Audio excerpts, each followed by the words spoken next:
നമുക്ക് ചെറിയൊരു video കണ്ടുനോക്കാം. Hello, അസ്സലാമലൈക്കും. എന്തൊക്കെ മക്കളെ വർത്താനം? എല്ലാവർക്കും റാഹത്ത് തന്നെയല്ലേ? ഇന്നത്തെ ദിവസം പെറ്റെടുക്കുന്ന പെണ്ണുങ്ങളെ മാതിരി റൂമിൽ കുത്തിരുന്നുകൊണ്ടാണ്. അതാണ് ഞാനും വിചാരിച്ചത്. ഇരുട്ടുമുറിയിൽ നിന്ന് ചോറ് നിന്നെന്ന് പറഞ്ഞപ്പോ ഞാനും വിചാരിച്ചിരുന്നു ഇതിനെ ഇട്ട് റൂമിൽ ആരെങ്കിലും കെട്ടി ആക്കിയേക്കണോ, എന്താ പ്രശ്നം എന്ന് തമ്മിൽ കണ്ടപ്പോ എനിക്കൊരു പേടി തോന്നിട്ടോ. അങ്ങനെ ഞാൻ വന്നതാണേ. ചോറൊക്കെ തിന്നുന്നത് ഞാന് ഒരു യഥാർത്ഥം ഇങ്ങക്ക് ചൊക്കിനെ കാട്ടിത്തരാനും പറയാനും വേണ്ടിയിട്ട് വന്നതാണ് കേട്ടോ. താല്പര്യമുള്ളവര് മാത്രം കണ്ടാൽ മതി. ഞാൻ ഇന്റെ ഒരു അനുഭവമാണ് പറയുന്നത്. ഓരോ വീഡിയോന്റെ ബാക്കിലുള്ള കഷ്ടപ്പാടും കൂടിയാണ്. ഈ വീഡിയോ ചെയ്യുന്ന സമയത്ത് 3:58, 4 മണിക്ക് 2 മിനിറ്റ്.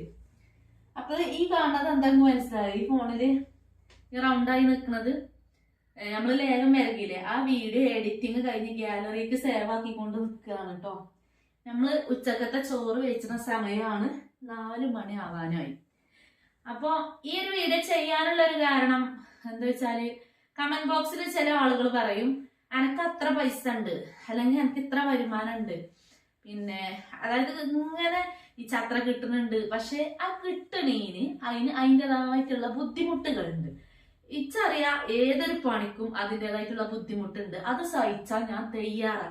ആ ബുദ്ധിമുട്ട് അറിഞ്ഞുകൊണ്ട് തന്നെയാണ് ഞാൻ നിൽക്കുന്നത്. എല്ലാ മാസം 25-ാം തീയതി അക്കൗണ്ടിക്ക് പൈസ കയറുമ്പോൾ കിട്ടുന്ന ഒരു സന്തോഷം, അതിലേറെ സമാധാനം ഒരാളോട് നമുക്ക് കൈ നീട്ടേണ്ട ആവശ്യം വരുന്നില്ല. പക്ഷെ ആ പൈസ വെറുതെ കിട്ടുന്നില്ല. ചില ആളുകളെ വിചാരം യൂട്യൂബ് വരുമാനം എന്ന് പറയുന്നത് ഗവൺമെന്റ് ജോലി പോലെ കിട്ടുന്നതാണ്. ഒരിക്കലും അല്ല. ഗവൺമെന്റ് ഉദ്യോഗം എന്ന് പറഞ്ഞാൽ റിട്ടയർഡ് ആയി കഴിഞ്ഞാലും ആ ഒരു വ്യക്തി മരിച്ചത് വരെ, മരണശേഷം അതിന്റെ ഭാര്യക്ക് വരെ കിട്ടും. പിന്നെ ഇനിയിപ്പോ എന്തെങ്കിലും ശാരീരിക പ്രശ്നങ്ങൾ ഉണ്ടെങ്കിൽ പോലും റിട്ടയർഡ് ആകുന്നതിന് മുന്നേ എന്തെങ്കിലും പ്രശ്നം വന്നാലും അതിൻ്റെതായിട്ടുള്ള ഇളവുകളും പൈസയും വീട്ടിലേക്ക് അങ്ങനെ കിട്ടും, ഗവൺമെന്റ് ജോലി എന്ന് പറഞ്ഞാല്. പക്ഷെ യൂട്യൂബ് എന്ന് പറഞ്ഞാൽ അങ്ങനെയല്ല. നമ്മൾ പണിയെടുത്താലല്ലേ, വൈകുന്നേരം ആവോളം പണിയെടുത്ത് കഴിഞ്ഞാലാണല്ലോ ഒരു കൂലിപ്പണിക്കാരന് പൈസ കൂലിയായിട്ട് കൊടുക്കുള്ളൂ. അതുപോലെ തന്നെയാണ് ഞാനും നല്ല യൂട്യൂബേഴ്സ് മൊത്തത്തില്.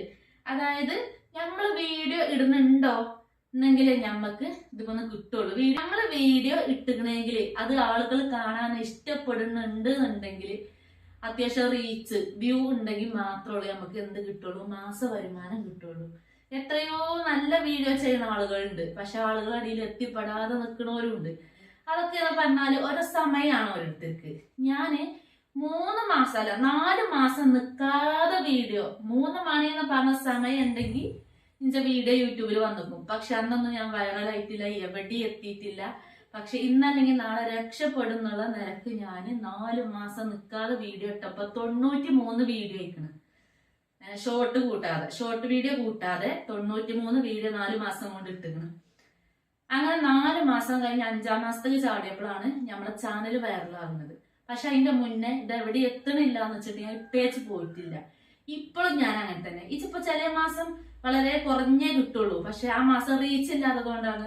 ചില മാസം നല്ല റീച്ച് ഉണ്ടെങ്കിൽ അത്യാവശ്യം കിട്ടും. പക്ഷെ ഏതിനും എന്ത് വേണം, വീഡിയോ പുതിയത് ദിവസം ഇങ്ങനെ ഇട്ടുകൊണ്ട് നിൽക്കണം. പിന്നെ അതിന്റെ മുന്നത്തെ വീഡിയോ ഒക്കെ പുതിയ ആളുകൾ സബ്സ്ക്രൈബ് ചെയ്ത് വന്ന് കണ്ടെങ്കിലേ നമുക്ക് കിട്ടുള്ളൂ. ചിലവര് ദുഃഖത്തിനപ്പോ അതൊക്കെ വളർന്ന് വളമ്പണ് അല്ല. കമന്റ് ബോക്സിൽ ചില ആളുകളെ വിചാരമുണ്ട് ഗവൺമെന്റ് ഉദ്യോഗം പോലെ മാസ വരുമാനം സ്ഥിരം കിട്ടും എന്നുള്ളതാണ്. അല്ല, നമ്മൾ മൂലക്ക് ഇരിക്കുകയാണെങ്കിലും ഒരു വീഡിയോ യൂട്യൂബിൽ ഓടിക്കണമെങ്കിൽ മാത്രമുള്ളൂ നമുക്ക് കിട്ടുക. പിന്നെ ഓരോ വീഡിയോക്കും അതിൻ്റെതായിട്ടുള്ള നിയമങ്ങളുണ്ട്. യൂട്യൂബിന്റെ ഭാഗത്ത് ഓരോരോ സെറ്റിങ്സ് ഉണ്ട്. മറ്റുള്ളവരെ കണ്ടന്റ് എടുക്കാൻ പാടില്ല, മ്യൂസിക്, പാട്ട്. ചിലവര് നിങ്ങളെ ഇതിലൊക്കെ കൊടുക്കുന്ന പാട്ട് ഏതാ, അതൊക്കെ അതാത് ഉടമക്കാരോട് വാട്സപ്പിലൂടെ ചോദിച്ച് സമ്മതത്തോടു കൂടെയാണ് ഞാൻ യൂട്യൂബിൽ അത് ഉൾക്കൊള്ളിച്ചത് കേട്ടോ. അപ്പൊ അങ്ങനെ പറയുകയാണെങ്കിൽ ഒരുപാടുണ്ട്. നമ്മൾ ഗതിയടാതെയും ബുദ്ധിമുട്ടാതെയും എവിടെ ഞാൻ എത്തൂല. നമ്മൾ ഗതിയടാതെയും ബുദ്ധിമുട്ടാതെയും എവിടെ എത്താൻ പോണില്ല. നമ്മളെ ഭാഗത്തുനിന്ന് താൻ പാതി ദൈവം പാതി എന്നില്ലേ. അതെ, ആ കാര്യത്തില് ലൈലാത്ത പറഞ്ഞത് സത്യമാണ്, ശരിയാണ്. അതുകൊണ്ട് തന്നെയാണ് ഞാൻ ഈ വീഡിയോ, എല്ലാ കാര്യവും നമ്മള് ശരി പറഞ്ഞതും നമ്മള് അത് ശരിയാണെന്ന് തന്നെ പറയണല്ലോ ആരായാലും. അപ്പൊ അതുകൊണ്ട് തന്നെ ഞാൻ ഈ വീഡിയോ ഞങ്ങളെ മുന്നിൽ കാണിക്കുന്നതും എന്താണ്, ഓരോ ജോലിക്കും അതിൻ്റെതായ മാന്യതയുണ്ട്, അതിൻ്റെതായ റിസ്ക്കും ഉണ്ട്. അതുപോലെ തന്നെ വീഡിയോ ചെയ്യാന്ന് പറഞ്ഞപ്പോ ലൈലാത്ത പിന്നെ മരുന്ന് പെരുകുമ്പോൾ ഒത്തിരി പണികളുണ്ടാവും. മരുന്നിൻ്റെതാകുമ്പോൾ ഓരോ ടൈമിനനുസരിച്ച് ഓരോ സംഭവം അതിൽ കണ്ടന്റ് ഇട്ട് കൊടുത്ത് ഇളക്കി കൈ എടുക്കാതെ ആ ചൂടത്ത് നിന്നിട്ട് ആ പരിപാടി ചെയ്യണം. പ്ലസ് അതിന്റെ കൂടെ ക്യാമറ കൈകാര്യം ചെയ്യണം. അതിലൂടെ നമുക്ക് കാര്യങ്ങളൊക്കെ പറഞ്ഞു കൊടുക്കാൻ പറ്റുന്ന രീതിയിൽ നമുക്ക് ഉണ്ടാക്കണ്ടേ.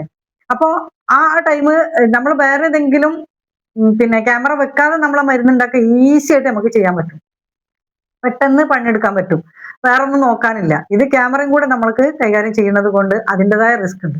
അങ്ങനെ അത് കഴിഞ്ഞ് അത് എല്ലാം എഡിറ്റിംഗ് ചെയ്യണമെങ്കിൽ അത്രയും ടൈം നമുക്ക് വീഡിയോയിൽ എടുക്കാൻ പറ്റില്ല. ഒരു മരുന്നുണ്ടാക്കുന്ന എത്ര മണിക്കൂർ ഉണ്ടാവും, അത്രയും മണിക്കൂർ നമുക്ക് ഒരു വീഡിയോ ചെയ്യാൻ പറ്റില്ലല്ലോ. അപ്പൊ ആ അത്രയും മണിക്കൂർ നമ്മൾ കുറച്ചെടുത്തിട്ട് വേണം ഇത് എഡിറ്റ് ചെയ്യാൻ. എഡിറ്റ് ചെയ്യുമ്പോൾ അതിന്റെ വേണ്ട ഭാഗങ്ങൾ മാത്രം എടുക്കണം. ആ എടുത്തിട്ട് വേണം നമുക്ക് വോയിസ് ഓവർ കൊടുക്കാൻ. വോയിസ് ഓവർ നേരിട്ട് കൊടുക്കുന്നവരുണ്ട്. അങ്ങനെയാണെങ്കിൽ അത് വലിയ റിസ്ക് ആണ് ഓൺ വോയിസ് കൊടുക്കുമ്പോൾ. അപ്പൊ എന്താ, അവിടെ വേറൊരു സൗണ്ടും പാടില്ല, ആ ക്ലിയർ ആയിട്ട് നമ്മളെ സൗണ്ട് മാത്രം കേൾക്കും. അല്ലാതെ നമ്മൾ ബാക്കിൽ സൗണ്ട് കൊടുക്കുന്നവരുണ്ട്. അപ്പോൾ അങ്ങനെ കൊടുക്കുമ്പോൾ എന്താ, അതിൻ്റെതായ റിസ്കിൽ അത് അത്രയും ടൈം ഇരുന്ന് അപ്പോഴും വേണം ആരെ വർത്താനം ഒന്നും കേൾക്കാത്ത സമയത്ത് സൈലന്റ് ആയിട്ട് ഇരുന്നിട്ട് വേണം അത് അപ്പോഴും കൊടുക്കാൻ. അപ്പൊ അങ്ങനെയൊക്കെ ചെയ്തിട്ട് എഡിറ്റ് ചെയ്തിട്ട് വേണം നമുക്ക് ഇത് പുറത്തേക്ക് കൊണ്ടുവരാൻ. തംബ്നെയിലും മറ്റുള്ളവർക്ക് കൊടുത്ത് അതിന്റെ സെറ്റിങ്സും അതിൻ്റെതായിട്ടുള്ള ടൈറ്റിലും പിന്നെ ഡിസ്ക്രിപ്ഷനും ടാഗും ഒക്കെ കൊടുത്ത് സംഭവങ്ങളൊക്കെ ആക്കിയിട്ട് വേണം ഒരു വീഡിയോ ആക്കിയിട്ട് ക്രിയേറ്റ് ചെയ്തിട്ട് പബ്ലിക് ആക്കാൻ. ആ വീഡിയോ ചിലപ്പോൾ നല്ല വീഡിയോ ആണെങ്കിൽ പോയിട്ടില്ലെങ്കിൽ 5 പൈസ നമുക്ക് കിട്ടൂല.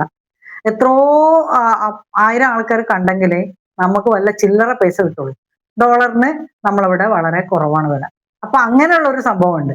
അപ്പൊ അതുകൊണ്ട് എന്തായാലും ലൈലാത്തത് പറഞ്ഞതിൽ എനിക്ക് ആ കാര്യം സന്തോഷമാണ്. അതുകൊണ്ട് തന്നെയാണ് ഞാനത് ഇങ്ങനത്തെ ഒരു കാര്യം വാല്യൂ ആയിട്ടുള്ള ഒരു കാര്യം തന്നെയാണ്. അങ്ങനെയൊക്കെയുള്ള കാര്യങ്ങൾ മുന്നോട്ട് പറയുമ്പോൾ അത് മറ്റുള്ള ആൾക്കാർക്ക് മനസ്സിലാക്കാൻ പറ്റും. അതുപോലെ തന്നെ കമന്റിൽ വന്നിട്ട് പറയാൻ എളുപ്പമാണ്. എന്തൊരു കാര്യത്തിന് നെഗറ്റീവ് വന്നിട്ട് 4 അക്ഷരം എഴുതിങ്ങാണ്ട് പോകും. ആ പോകുമ്പോൾ മറ്റുള്ളവർ മനസ്സിൽ എന്തെല്ലാം രീതിയിൽ വിഷമങ്ങൾ ഉണ്ടാവുന്നുണ്ട് എന്നുള്ളത് ആ കാണാൻ വരുന്ന വ്യക്തികൾക്ക് മനസ്സിലാവില്ല. അവർക്കൊരു രസം, അവരുടെ വിചാരം ഈ വീഡിയോയിൽ കാണുന്ന മാതിരി എളുപ്പത്തിൽ ചെയ്യുന്ന കാര്യങ്ങളാണെന്നാണ്. പക്ഷെ അവർ വീഡിയോ തയ്യാറാക്കി വരാനുള്ള ബുദ്ധിമുട്ട് എത്രയാണെന്നുള്ളത് ആ വീഡിയോ ചെയ്യുന്ന ആൾക്കാർക്കേ മനസ്സിലാവുള്ളൂ. നമുക്കിതിൽ കാണുമ്പോൾ കുറച്ച് ടൈമല്ലേ ഉള്ളൂ, ഈസി ആയിട്ട് കാണുന്നുണ്ടല്ലോ എന്ന് തോന്നും. അത് എഡിറ്റിങ്ങിന്റെ പവറിൽ നമുക്ക് മനസ്സിലാവുന്നതാണ്. പക്ഷെ അതിന്റെ ബാക്കിൽ നമ്മൾ അത്രയും റിസ്ക് എടുക്കേണ്ടി വരും. അപ്പൊ അതാണ് ലൈലാത്ത പറയുന്നത് കേട്ടോ. പാവാണ്. നമ്മളെ ഭാഗത്തുനിന്ന് ഒരു പരിശ്രമം ബാക്കി പഠിച്ചോനാണ്. അല്ലാതെ മുഴുവൻ പഠിച്ചോനും ഇട്ടുകാണ്ട് അതാണ്, നമ്മൾ റിസ്ക് എടുക്കാതെ നമ്മൾ എവിടെ എത്തൂല. നമ്മളെ കയ്യിൽ പൈസ വെറുതെയും തരൂല, ആരും തരില്ല. ഗവൺമെന്റ് ഉദ്യോഗം അതിനും കൂടെ കൂട്ടിയത് ശരിയായിട്ടില്ല. ഗവൺമെന്റ് ഉദ്യോഗം കിട്ടണമെങ്കിൽ നമ്മൾ അതിനപ്പുറം നമ്മൾ റിസ്ക് എടുത്തിട്ട് നമ്മൾ ആദ്യം തന്നെ എന്താണോ തയ്യാറെടുക്കണം, പഠിക്കണം. നമുക്ക് ആ രീതിക്ക് അനുസരിച്ചിട്ട് കുറെ ഇതിലും റിസ്ക് ഉള്ള കാര്യമാണ് അത്. ആ കിട്ടിക്കഴിഞ്ഞിട്ട് നമ്മൾ ഓസിക്ക് ഇരുന്നിട്ട് ഉറങ്ങിയാലും കുഴപ്പമില്ല. ശമ്പളം വാങ്ങുന്നത് ഇങ്ങനെ കയ്യേണ്ടി വാങ്ങിയാൽ മതി. പക്ഷെ അത് കിട്ടുന്നവരെ നമുക്ക് നല്ല റിസ്ക് ആണ്. ഇതെന്ന് പറഞ്ഞാൽ യൂട്യൂബിൻ്റെതും അങ്ങനെ തന്നെയാണ്. യൂട്യൂബിന്റെ വേറൊരു രീതി കൂടെ ആണെന്നുള്ളൂ. എന്താ, നമ്മൾ ഒരുപാട് റിസ്ക് എടുത്തു കഴിഞ്ഞിട്ട് ഏതെങ്കിലും ഒരു സമയത്ത് നമ്മളെ തലവര നന്നായാൽ, നമ്മൾ വൈറലായി കഴിഞ്ഞാൽ പിന്നെ അങ്ങനെ ഓടിക്കൊണ്ടിരിക്കും. ഒരു വീഡിയോ വൈറലായാലും അത്യാവശ്യം നമുക്ക് എന്തെങ്കിലുമൊക്കെ കിട്ടും. അപ്പോ അതിനും ഒരു തലവര നേരാവണം. അപ്പൊ അതിന് വലിയ പഠിപ്പ് വേണമെന്നില്ല യൂട്യൂബിൽ വൈറലാവണമെങ്കിൽ. പക്ഷെ ഭാഗ്യം വേണം, തലവര വേണം. അപ്പൊ അത് നന്നായി കഴിഞ്ഞാൽ അത് ശരിയാവും. അത്രയൊക്കെ തന്നെ ഉള്ളൂ. അപ്പൊ എന്തായാലും വേണ്ടില്ല, ഞാൻ ഈ വീഡിയോ കണ്ടപ്പോൾ ഇരുട്ടത്തെ റൂമിൽ ചോറ് കൊടുത്തെന്ന് കണ്ടപ്പോൾ ഞാൻ വിചാരിച്ച് കെട്ടിയോനായിട്ട് ഇരുട്ടത്ത് കൊണ്ടുപോയി നിർത്തിയിട്ട് ചോറ് കൊടുത്ത പാവത്തിന് അങ്ങനെ ആയ അതിന്റെ ഗതി എന്ന് വിചാരിച്ചിട്ട് ഞാൻ വന്ന് നോക്കിയതാട്ടാ. അപ്പൊ കഥ കണ്ടപ്പോ എന്തായാലും വേണ്ടില്ല, നിങ്ങൾക്കൊക്കെ എല്ലാവർക്കും ഒരു മോട്ടിവേഷൻ ആയിട്ടുള്ള ഒരു ഇതാണ് ഇരുട്ടത്ത് വന്ന് ചോറ് തിന്നുമ്പോൾ ലൈലാത്ത തന്നിട്ടുള്ളത്. ഏതായാലും നിങ്ങളെ അഭിപ്രായം എന്താണെന്ന് വെച്ചാൽ അറിയിക്കുക. അപ്പൊ മറക്കണ്ട, നെഗറ്റീവ് ആയാലും പോസിറ്റീവ് ആയാലും പോന്നോട്ടെ. നെഗറ്റീവ് വരുമ്പോൾ പ്രത്യേകം നിങ്ങളെ മുഖം കാണിച്ചിട്ട് അല്ലെങ്കിൽ നിങ്ങൾ അസൽ സ്വന്തം ഐഡിയയിൽ വന്നിട്ട് പറയാം. അതാണ് ഏറ്റവും മാന്യത. ഓക്കെ, അസ്സലാമു അലൈക്കും.